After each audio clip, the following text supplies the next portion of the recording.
அமைதியற்ற அண்ணா சாலையில் அமைதிக்கெல்லாம் அமைதியான ஒரு ஜீவ சமாதி. போக்குவரத்து நெரிசலும் பரபரப்பா இருக்கிற அந்த மவுண்ட் ரோடு சாலையில நிசப்தமா அமைதியான இடத்துல ஐயாவுடைய சமாதி இருக்கு.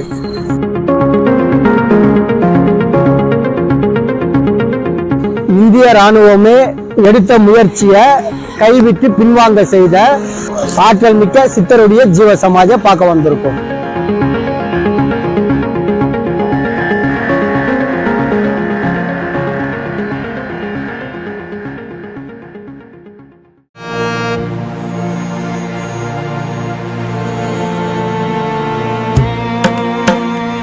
வணக்கம், welcome to Brahmasri TV. Brahmasri டிவியின் வாயிலாக சென்ற வாரம் திருவெற்றியூரில் சிவபிரகாசன் சுவாமிகளின் ஜீவ சமாதியை பார்த்தோம். இந்த வாரம் மவுண்ட் ரோடில் தீவுத்திடலில் நடேசன் சுவாமிகளின் ஜீவ சமாதியை பார்க்க உள்ளோம்.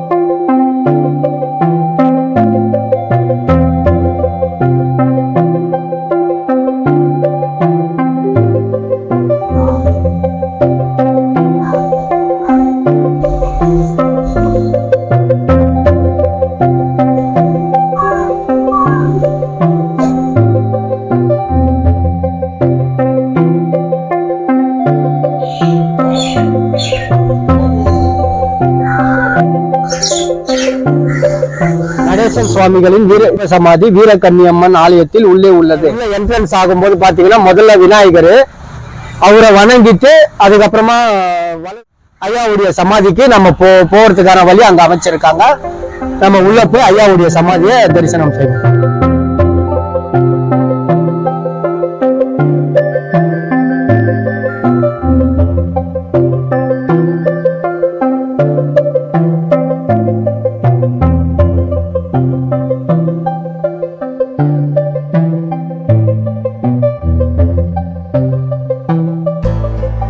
இதுதான் ஐயாவின் நடேசன் சுவாமிகளின் ஜீவ சமாதி. ஐயா பாத்தீங்கன்னா 1889 ஆண்டு பிறந்திருக்காங்க. 18 வயசுல பாத்தீங்கன்னா ஆங்கிலேயர் ஆட்சி காலத்துல ஜிம்கானா கிளப்ல ஐயா வந்து ஒர்க் பண்ணியிருக்காங்க.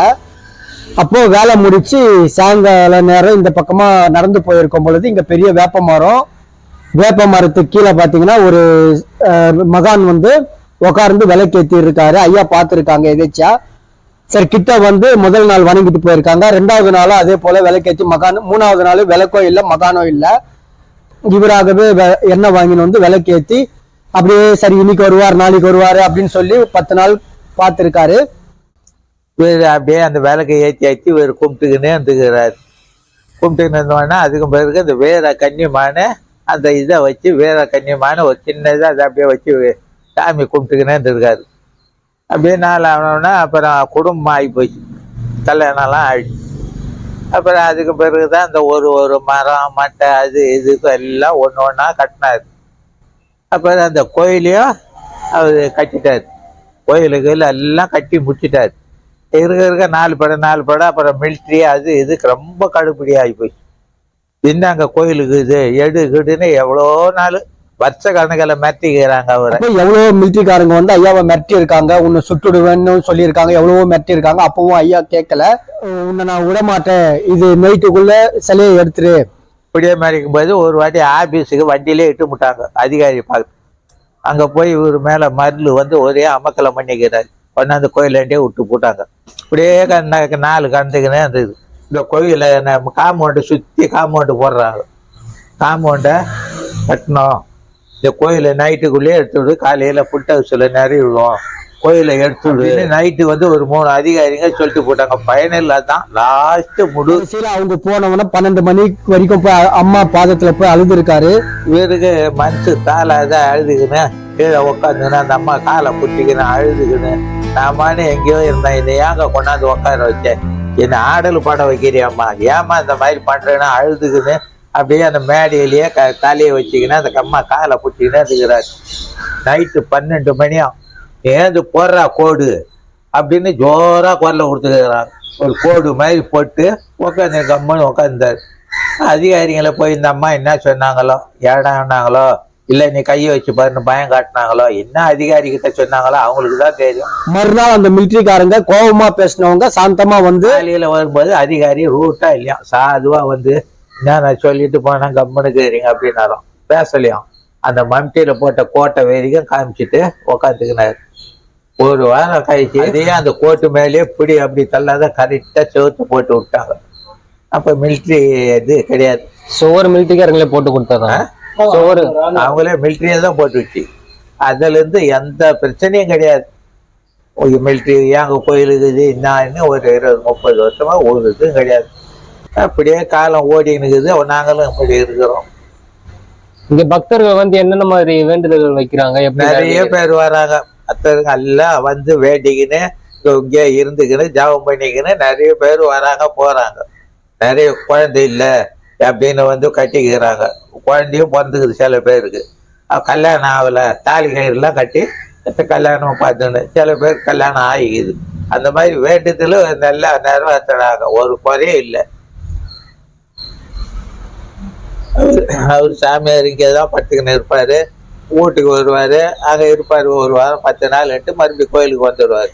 ஆனால் அவர் உயிராக இருக்கும்போது எல்லார்கிட்டையும் சொல்லிட்டார், என் ஆத்மா அடங்கிறதுக்குள்ளேயே என்னை கீழே இறக்கி இந்த தழையங்கெல்லாம் ஓட்டி போட்டு திருநூறு போட்டு மூடி விடுங்க அப்படின்னு எல்லார்கிட்டையும் சொல்லிட்டாரு.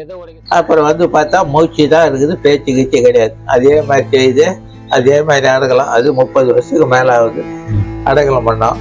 அப்போ பண்ணிட்டு அதுக்கு பிறகு ஒரு வருஷம் கழிச்சு மகாலிபுரத்தில் தான் என் மருமகன் தான் கண்ணன் தான் இந்த சிலையை வாங்கியாந்து வச்சு கும்பாபிஷேகம்லாம் நல்லா அட்டகாசமாக பண்ணிச்சு. வணக்கம் ஐயா. நடேச சுவாமி அவருக்கு நான் ஒரே பொண்ணு 4 பிள்ளை. இன்னும் உள்ள போய் தியானம் பண்ணுவாரு. எங்களெல்லாம் இங்கே உட்கார வச்சுட்டு நைட்டு 12 மணிக்கு உள்ள போயிட்டு தியானம் பண்ணி சங்கிலி கட்டிக்கின்னு யோகா பண்ற மாதிரி உட்காந்து அம்பாளுக்கு தியானம் பண்ணும்போது அவருடைய இது வந்துடும். சங்கிலியெல்லாம் கிறுத்து பண்ற மாதிரி சாமி வந்துடும். அப்புறம் அவரே தன்னால் அடங்கிட்டு அப்புறமா வெளியே வருவாங்க. 6 மணிக்கு நடத்த இருப்போம் காலையில். அதோட 12க்கெல்லாம் நடவு சாத்திடுவோம். மறுபடியும் 3 மணிக்கு தரப்போம். நைட்டு 8 வரைக்கும் இருப்போம். இது நடுவில் வந்து எல்லாருமே வந்து தியானம் பண்ணுவாங்க, அவங்களுடைய கோரிக்கைலாம் சொல்லுவாங்க.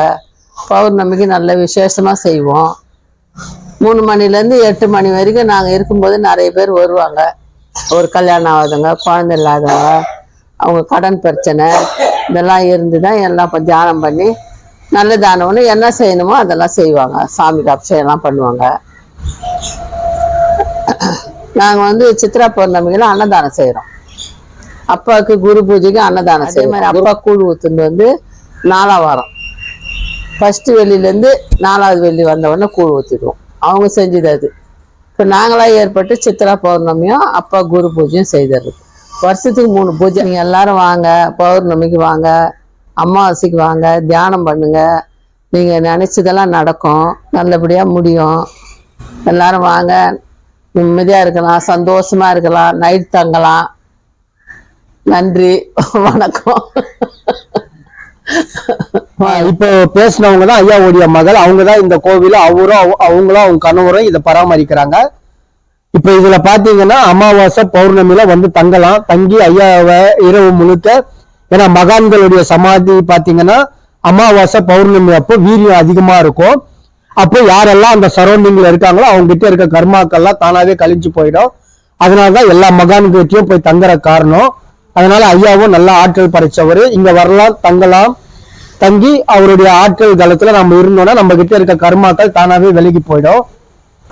ஐயாவுடைய சமாதிக்கு எப்படி வரணும்னா சென்ட்ரல் ரயில் நிலையத்துக்கு ஆப்போசிட் மேம்பாலத்து ஏறி பலவன் சாலை வழியாக வந்து லெப்ட் சைடு திரும்பினீங்கன்னா மான்ரோல் சிலை இருக்கும். அந்த மான்ரோல் சிலைக்கு ஆப்போசிட்ல தான் ஐயா சமாதி அமைஞ்சிருக்கு. குதிரை எந்த பக்கம் திரும்பி இருக்கு அந்த பக்கம் ஐயாவுடைய சமாதி இருக்கு.